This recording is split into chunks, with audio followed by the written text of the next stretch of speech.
बिस्मिल्लाहिर्रहमानिर्रहीम अस्सलाम वालेकुम वीवर्स। आज मैं आप लोगों के साथ एक इंतहाई मज़ेदार खीर की रेसिपी शेयर करूंगी। शक्करकंदी का सीज़न है तो न्यू रेसिपीज़ ट्राई करने के लिए जल्दी से मेरे चैनल को सब्सक्राइब कर दें और बेल आइकन को प्रेस करना मत भूलिएगा।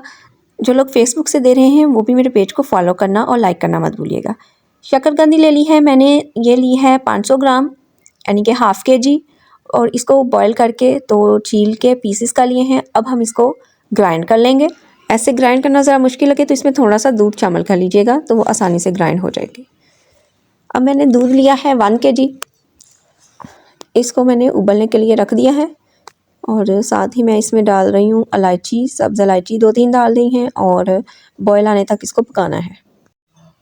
अब जैसे ही इसमें बॉयल आना शुरू होगा तो मैं इसमें डाल रही हूँ चीनी मैंने 5 चम्मच डाले हैं।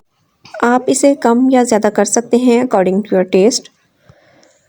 बस अब हमने इसमें शामिल कर देनी है, थोड़ा सा इसको पकाएंगे और साथ ही जो ग्राइंड की थी शक्करकंदी वो डाल देनी, डाल के तो इसको पकाना शुरू कर देना है और ये आहिस्ता आहिस्ता पकते जाएगी और थिक होती जाएगी।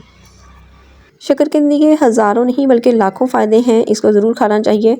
और अगर आप ऐसे बॉयल करके नमक मिर्च लगा के या चटनी वगैरह डाल के खाना चाहें तो वो भी खा सकते हैं।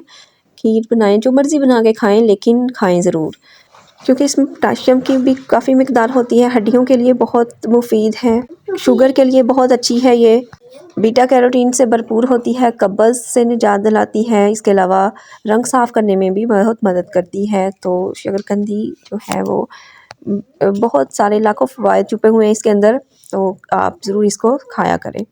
ये देखें, ये पक के ये थिक होना शुरू हो गई है, काफ़ी हद तक हो चुकी है, ये देखें। और जब इसे ठंडा होना है तो भी इसने मज़ीद गाढ़ा हो जाना है। तो मैं इसको बंद कर रही हूँ फ्लेम को और अब मैं इसको डिश आउट कर रही हूँ। डिश आउट करने के बाद इसको थोड़ा सा गार्निशिंग करेंगे और बस अब मैं इजाज़त चाहती हूँ। कमेंट में मुझे अपना फ़ीडबैक ज़रूर दीजिएगा, आपका फ़ीडबैक मेरे लिए बहुत ही अहमियत रखता है। अपना बहुत सारा ख्याल रखिएगा। अल्लाह हाफ़िज़।